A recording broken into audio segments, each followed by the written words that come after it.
Hello, I'm Dr. Karin Flodstrom. Most of my clients call me Karin. Some like to call me Dr. Karin.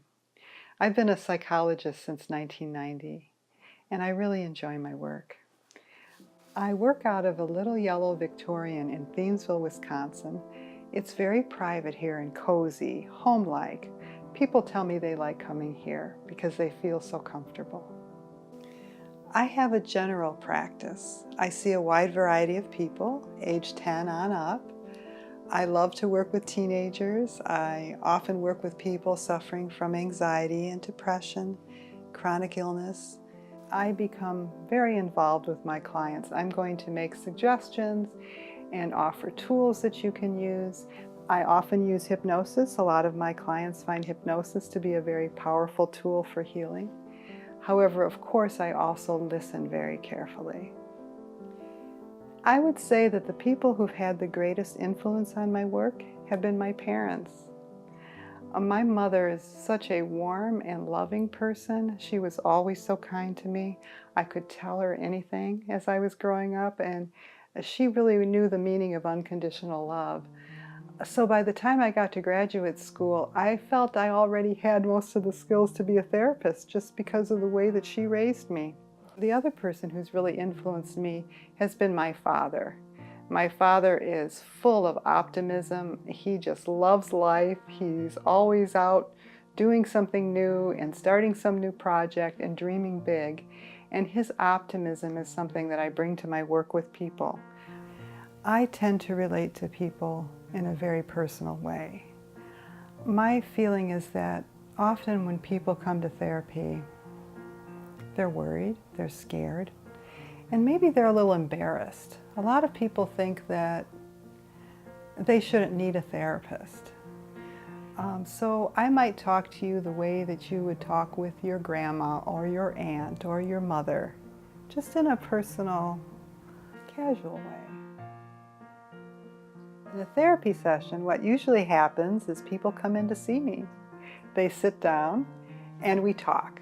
Some people come in, they know exactly what they want to talk about, and they tell me what their issues are and we talk about those things. Other people don't know what the problem is. They don't know what to talk about. They feel uncomfortable.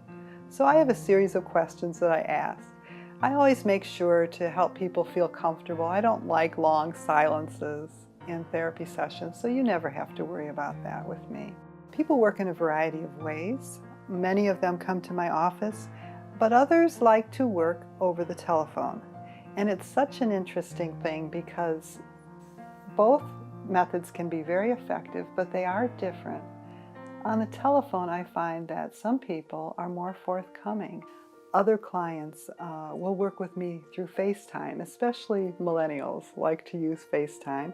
And if I'm working with them at home and then they go to college, then I can follow them to college. And we talk on FaceTime, and it's a nice way to provide continuity of care. I also have some of my teenagers like to text me, and so we do lots of texts back and forth, especially for clients who might have some issues with Asperger's, autism, or something like that. They're very technically oriented. And so texting with them can be their best way of communicating. One of the most important things to remember when you choose the right therapist for you is to know that you are the expert on you.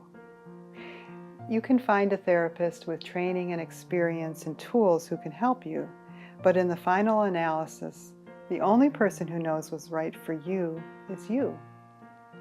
So as you look for a therapist, trust your instincts. And I would suggest that you find someone that respects your point of view and your intelligence. The job of a therapist is not to show you how brilliant they are. It's to help you discover how brilliant you are. If a person wants to work with me, I encourage you to check my contact page on my website and see if my practice is open. If I'm taking new clients, then you can email me or telephone me. Tell me a little bit about what you're going through, and I'll get back to you and give you some ideas of how I would work with you.